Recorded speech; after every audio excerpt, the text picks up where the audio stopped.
बिस्मिल्लाहिर्रहमानिर्रहीम। अस्सलाम वालेकुम। My name is Mohammad Naveer Nazim.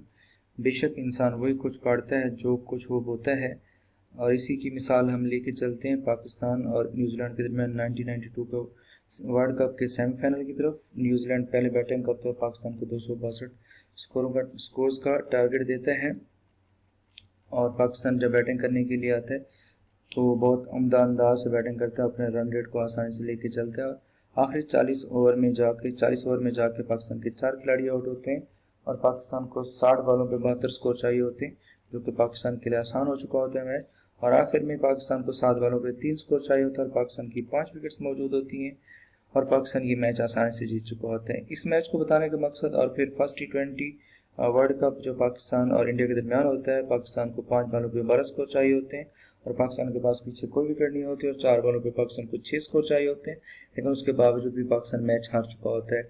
इन दोनों मैचेस में जो सबसे बड़ा फ़र्क ये है कि इस मैच में फर्स्ट T20 मैच में पाकिस्तान का रन रेट शुरू से अच्छा नहीं रहता, और बदकिस्मती से पाकिस्तान को आखिरी ओवर तक और आखिरी बॉल तक आना पड़ता है, और प्रेशर होने की वजह से, पीछे सपोर्ट ना होने की वजह से पाकिस्तान की मैच हार जाता है। जबकि इस 1992 वर्ल्ड कप के सेमीफाइनल में पाकिस्तान अपने रन रेट को मैनेज करता है, एक प्लान के साथ चलता है, और पाकिस्तान आसानी से मैच जीत जाता है।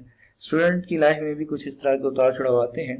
बहुत से स्टूडेंट्स जब अपने साल शुरू करते हैं तो वो ये समझते हैं अभी तो हम फर्स्ट ईयर के एग्ज़ाम दे के आए, सेकेंड ईयर के एग्ज़ाम को भी बहुत देर है, जब एग्ज़ाम आएगा देखेंगे, अभी फर्स्ट ईयर के पेपर्स की थकावट दूर करते हैं, थोड़ा रेस्ट करते हैं, टूर्स करते हैं, स्टडी बाद में कर लेंगे। जब ये बात होती है तो इसी तरह वो स्टूडेंट अपने पहले 3 से 4 महीने ज़ाया कर बैठता है, और फिर होता यही है कि उसका जो रन रेट होता है वो बढ़ चुका होता है। जबकि जो बेस्ट प्लानिंग ये होती है कि आपको पहले दिन से प्लान करना है, आपको रन रेट अपना मैनेज करना है, आपको 6 बॉलों पे 6 स्कोर चाहिए, तो आप आराम से 6 बॉलों पे 6 स्कोर बनाएं, ना कि ऐसा हो कि आपको 6 बॉलों पे 18 स्कोर या 20 स्कोर बनाने पड़ जाए, जो कि बहुत मुश्किल हो सकता है। पहले दिन से एफर्ट करें, पहले दिन से मेहनत करें, आप प्लानिंग लेके चलें। जब आपकी प्लानिंग कामयाब होगी, आपका रन रेट अच्छा होगा, आपके अंदर एतमाद होगा, जब आपका एतमाद बहाल हो जाएगा तो आप मैच के आखिरी हिस्से तक जाते हैं। जब आप मैच के आखिरी हिस्से तक जाएंगे, आपके ऊपर कोई प्रेशर नहीं होगा, आपकी जो जीत होगी वो करीब से करीब आती जाएगी, आपके रिजल्ट्स इंप्रूव होते जाएंगे, आपका एतमाद बहुत ऊंचा हो चुका होगा, और आप एक्स्ट्रा ऑर्डिनरी रिजल्ट हासिल कर लेंगे। और इसी चीज़ का ताल्लुक हम अपने लेक्चर की तरफ लेके आते हैं। हमारे लेक्चर का इंपॉर्टेंट टॉपिक है चैप्टर नंबर 7 के एक्सरसाइज 7.1 के बाद direction angles and direction cosine. मेरे पास एक 3 डायमेंशनल प्लेन है। इस 3 डायमेंशनल प्लेन में मेरे पास ये एक्स एक्सिस है, और ये एक्स एक्सिस, ये पॉजिटिव वाई एक्सिस, और ये पॉजिटिव जेड एक्सिस। यहाँ पे मेरे पास पोजीशन वेक्टर आर है। ये r position vector x axis के साथ एंगल अल्फा बनाता है, और वाई एक्सिस के साथ एंगल बीटा बनाता है, और जेड एक्सिस के साथ एंगल गामा बनाता है। और ये तीनों alpha beta gamma direction angles हैं। इनके ऊपर शर्त ये है कि 0 और 180 के दरमियान होने चाहिए, और अगर इनके साथ काज लगा दें तो ये डायरेक्शन कोसाइन बन जाते हैं पोजीशन वेक्टर के। फिर हमारे पास एक बहुत इंपॉर्टेंट रिजल्ट आता है cos square alpha plus cos square beta plus cos square gamma.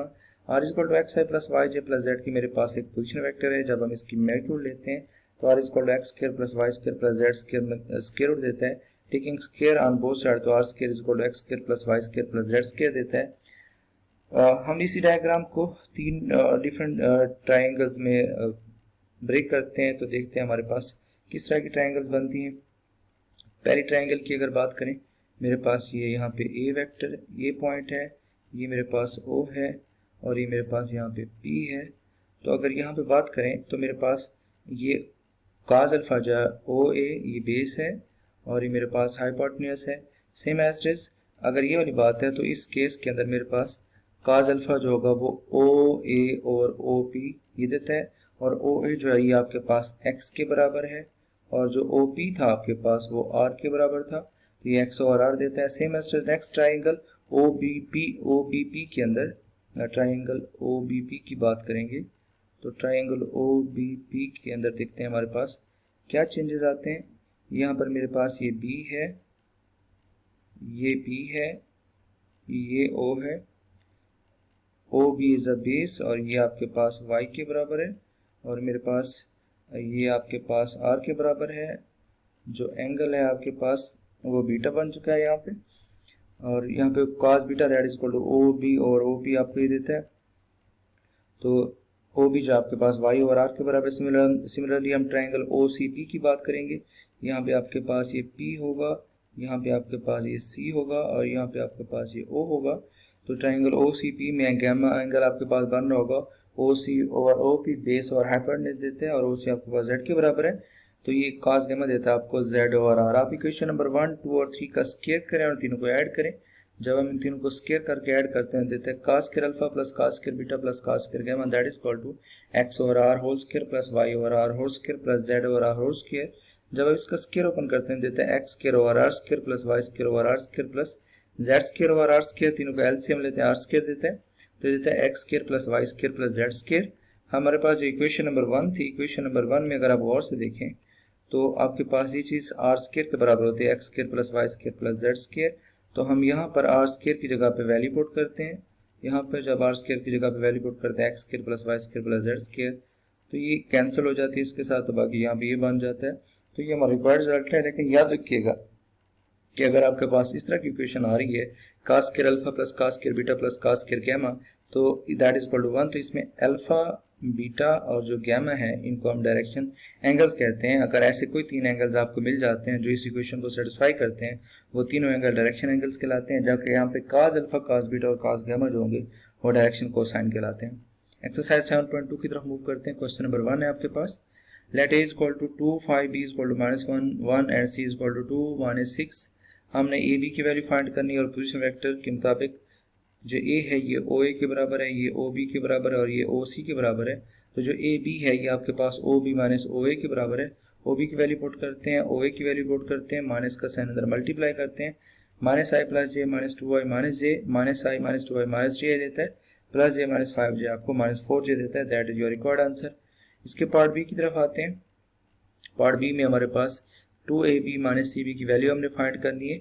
To S जाएगा ओ बी का, जब पोजीशन वेक्टर ओपन करते हैं ए बी का तो ये देता है ओ बी माइनस ओ ए माइनस सी भी देता है आपको ओ बी माइनस ओ सी।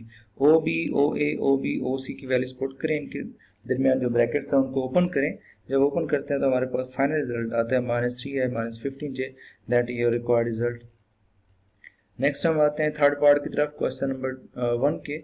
उसमें आपके पास 2cb माइनस 2ca फाइंड करना होता है। 2s रहेगा, cb को आप लिख सकते हैं ओ बी माइनस ओ ए, और ये वाला जो नेक्स्ट 2ca है इसका 2s रहेगा और ca को लिखेंगे ओ ए माइनस ओ सी। इन तीनों के वैल्यूज पुट करें, ब्रैकेट्स को ओपन करें, 2 को अंदर मल्टीप्लाई करें तो आपके पास फाइनल रिजल्ट आता है -6i minus 8j।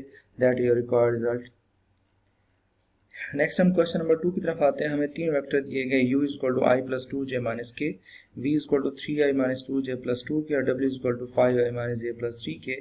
Find the indicated vectors और नंबर्स। हमने u plus 2v plus w की वैल्यू फाइंड करनी है। इसमें u v और w की वैल्यू जब पुट करते हैं ये 2 अंदर जाके मल्टीप्लाई होता है, तो मेरे पास आता है i प्लस 2j माइनस के plus 6i minus 4j plus 2 k, और आखिर में आता है plus 5i minus j plus 3 के। तो i वाले आपस में ऐड होंगे, i प्लस 5i और प्लस 6i, तो ये देता है 7 प्लस 5 12i, और j वाला प्लस का 2j और माइनस का j देता है प्लस j, और प्लस j माइनस 4j करते हैं माइनस 3j देता है। माइनस के और प्लस 4 के करें तो प्लस 3 के देता है, और प्लस 3 के तो ये प्लस 6 के आपके पास रिक्वायर्ड आंसर आता है। नेक्स्ट हम इसके सेकंड पार्ट की तरफ आते हैं। हमें v की वैल्यू और w की वैल्यू दी गई है, हमें वैल्यू फाइंड करनी है v माइनस 3w की। इसके अंदर w की जगह पे और v की जगह पे वैल्यू पुट करते हैं, इस माइनस के 3 को अंदर मल्टीप्लाई करते हैं तो देता है -15i plus 3j minus 9k plus 3i, और -15i की बात करें तो -12i देता है, -2j और प्लस 3j की बात करें तो ये प्लस j देता है, और प्लस 2 के -9k की बात करें तो ये -7k आपके पास आ जाता है। और थर्ड पार्ट की तरफ आते हैं। हमारे पास v और w दिए गए हैं, हमने 3v प्लस w की मैग्नीट्यूड फाइंड करनी है। मैग्नीट्यूड फाइंड करने के लिए सबसे पहले आपको 3v प्लस w फाइंड करना होगा। इसमें v और w की वैल्यू पुट करें, 3 को अंदर मल्टीप्लाई करते हैं, देता है 9i minus 6j plus 6k plus 5i minus j plus 3k। 9i plus 5i करते हैं तो 14i देता है, माइनस 6j माइनस j करते हैं तो ये -7j देता है, 6k प्लस 3 करते हैं तो ये 9k देता है। जब हम इसकी मैग्नीट्यूड लेते हैं तो i के कोएफिशिएंट का स्क्वायर प्लस j के कोएफिशिएंट का स्क्वायर प्लस k के कोएफिशिएंट का स्क्वायर होल स्क्वायर, तो आपके पास इसकी मैग्नीट्यूड आती है 326 square. That is your required answer. फिर नेक्स्ट हम मूव करते हैं इस क्वेश्चन नंबर 3 के पार्ट 1 की तरफ। हमें एक वेक्टर v दिया जाता है और हमें कहा जाता है आप इसकी मैग्नीट्यूड फाइंड करें, उसके डायरेक्शन कोसाइन फाइंड करें। मैग्नीट्यूड निकालने का तरीका ये है कि अगर आपके पास कोई वेक्टर दिया गया है तो उसकी मैग्नीट्यूड होता है i के कोएफिशिएंट का स्क्वायर प्लस j के कोएफिशिएंट का स्क्वायर प्लस k के कोएफिशिएंट का स्क्वायर, तो ये देता है 29 स्क्वायर रूट। और cos अल्फा जो होता है वो होता है i coefficient divided by vector magnitude. यहाँ पे अगर मेरे पास i का कोएफिशिएंट ax है और वेक्टर a की मैग्नीट्यूड a है, और cos बीटा जो है j का coefficient divided by vector magnitude, और cos गामा जो है k का coefficient divided by vector magnitude. Similarly मेरे पास जो वेक्टर v है इसके डायरेक्शन कोसाइन क्या होंगे, i का coefficient 2 over vector magnitude 29 square root, और cos बीटा जो है j का coefficient divided by vector magnitude, और cos गामा जो है k का coefficient divided by vector magnitude. तो आपके पास ये रिक्वायर्ड आंसर आता है। इसके पार्ट 2 में आपको एक वेक्टर दिया गया है v vector i minus J minus के। फर्स्ट ऑफ ऑल आपने वही करना है, मैग्नीट्यूड निकालनी है, फिर डायरेक्शन कोसाइन निकालना है। मैग्नीट्यूड निकालने का तरीका कार ये है कि i के कोएफिशिएंट का स्क्वायर प्लस j के कोएफिशिएंट का स्क्वायर प्लस k के कोएफिशिएंट का स्क्वायर। तो आपके पास जो cos अल्फा है वो है आपके पास i का coefficient divided by vector magnitude, और cos बीटा जो है वो है आपके पास j का coefficient divided by vector magnitude, और cos गामा जो है वो है k का coefficient divided by vector magnitude. तो इसके साथ आपके पास cos अल्फा आ जाता है 1 over square root 3, cos beta आ जाता है -1 ओवर 3 स्क्वायर रूट, और cos गामा आ जाता है -1 over 3 square. These are your required direction cosines. Part 3 में भी आपको एक वेक्टर दिया गया है 4i माइनस जे, इसमें k का कोएफिशिएंट जो है वो 0। आप फर्स्ट ऑफ ऑल इसकी मैग्नीट्यूड निकालें। मैग्नीट्यूड आपको 41 स्क्वायर रूट देता है। तो cos अल्फा जो देता है i का कोएफिशिएंट है, i का coefficient divided by vector magnitude 4 over square root 3, और cos बीटा है j का कोएफिशिएंट -5 ओवर स्क्वायर रूट 3, और k का कोएफिशिएंट वो 0 है, 0 ओवर स्क्वायर रूट 3 करते हैं तो आपके पास ये 0 आ जाता है। फिर हम मूव करते हैं क्वेश्चन नंबर 4 की तरफ। Very important short question. मेरे पास दिया गया magnitude of alpha i plus alpha plus 1j plus 2k that is equal 0। यहाँ पे मैंने अल्फा की वैल्यू फाइंड करनी है। जब मैग्नीट्यूड ओपन करते हैं लेफ्ट हैंड साइड की, तो मैग्नीट्यूड निकालने का तरीका कार्य है कि i का कोएफिशिएंट का स्क्वायर प्लस j के कोएफिशिएंट का स्क्वायर प्लस k के कोएफिशिएंट का square that is equal to right hand side. इसका स्क्वायर रूट है, टेकिंग स्क्वायर करेंगे ऑन बोथ साइड, तो ये हमें देता है 2 alpha square plus 2 alpha plus 5 that is equal to 9। जब दोनों साइड पे स्क्वायर करेंगे तो राइट हैंड साइड 9 हो जाएगा। 2 alpha square plus 2 alpha plus 5 minus 9 करेंगे तो ये -4 देगा। अब इसको फैक्टराइज करें। जब आप इसको फैक्टराइज करते हैं तो फैक्टराइज करने से पहले आप इसको दोनों साइड पे 2 से डिवाइड करें, बाकी इक्वेशन आपकी बच जाती है alpha square plus alpha minus 2 that is equal to 0। जब इसको फैक्टराइज करते हैं तो आपके पास बनते हैं alpha square plus 2 alpha minus 2 that is equal to 0। Factorize करने का तरीका ये है कि पहली और आखिरी टर्म को मल्टीप्लाई करें, ऐसे 2 नंबर तलाश करें जिनको मल्टीप्लाई करें तो -2 अल्फा स्क्वायर दे, और ऐड या सब्ट्रैक्ट करें तो प्लस का अल्फा दे। अब क्योंकि 2 नंबर का प्रोडक्ट नेगेटिव आ रहा है तो इन दोनों पेयर में से कोई एक नेगेटिव होगा और एक पॉजिटिव होगा। दरमियान वाली टर्म क्योंकि पॉजिटिव है तो उन दोनों पेयर में से जो बड़ा होगा वो पॉजिटिव ही होगा। तो 2 अल्फा और -अल्फा मेरे रिक्वायर्ड पेयर्स हैं। तो इन पहले दो में से अल्फा कॉमन निकालते हैं, अल्फा प्लस 2 रहता है। नेक्स्ट में से -1 कॉमन निकालते हैं, तो हमारे कॉमन निकालने के बाद जो ब्रैकेट्स में आंसर आ रहा है वो सेम आ रहा है। इट मीन्स हमारी फैक्टराइजेशन ठीक है। अल्फा प्लस 2 दोनों में से कॉमन लेंगे, बाकी अल्फा बच जाएगा और यहाँ पे -1 बच जाएगा। 2 नंबर्स का प्रोडक्ट अगर 0 के बराबर आ रहा हो, इट मीन्स कि उन दोनों में से कोई एक 0, या तो अल्फा प्लस 2 0 के बराबर होगा या अल्फा -1 0 के बराबर होगा। तो यहाँ से हमारे पास 2 रिजल्ट्स आएंगे, alpha is equal to 1 and alpha is equal to -2। Next very important question, question number 5। Find a unit vector in the direction of this vector v equal to i plus 2j minus k। सबसे पहले हम इस vector की magnitude निकालेंगे, i के coefficient का square plus j के coefficient का स्क्वायर प्लस k के कोएफिशिएंट का स्क्वायर। तो हमारे पास मैग्नीट्यूड आ जाती है 6 स्क्वायर रूट, और हमारे पास यूनिट वेक्टर का जो फार्मूला होता है वो होता है vector divided by magnitude. Magnitude हम निकाल चुके हैं, वेक्टर की वैल्यू पुट करेंगे और इस स्क्वायर रूट 6 के इन दोनों के नीचे इंडिविजुअली डिवाइड करेंगे तो आपका यूनिट वेक्टर आ जाएगा। फिर क्वेश्चन नंबर 7.2 एक्सरसाइज का 6th क्वेश्चन है। हमारे पास a b c 3 वेक्टर दिए गए। हमें कहा गया कि 3a minus 2b plus 4c का यूनिट वेक्टर फाइंड करें, या find a unit vector parallel to this vector. हम सबसे पहले 3a minus 2b plus 4c की वैल्यू फाइंड करते हैं। लेट करते हैं कि ये u के बराबर है, u is equal to 3a minus 2b plus 4c। abc की वैल्यू पुट करते हैं, सिंप्लीफाई करते हैं, u आ जाता है। तो u का यूनिट वेक्टर का फार्मूला लगाते हैं, वेक्टर डिवाइडेड बाय मैग्नीट्यूड, और इसकी मैग्नीट्यूड फाइंड करते हैं। मैग्नीट्यूड आपके पास 558 स्क्वायर रूट आता है। वैल्यूज पुट करते हैं तो आपके पास इसका रिक्वायर्ड आंसर ये आ जाता है। इसके बाद हम आते हैं नेक्स्ट क्वेश्चन नंबर 7 के पार्ट 1 की तरफ। ये इंशाल्लाह जब नेक्स्ट लेक्चर में हम इसको स्टार्ट करेंगे। यहाँ तक हम इसको वाइंड अप कर रहे हैं। यहाँ तक आप इसके अपने असाइनमेंट सॉल्व करें। इंशाल्लाह मिलते हैं नेक्स्ट लेक्चर में। फी अमानिल्लाह, खुदा हाफिज़।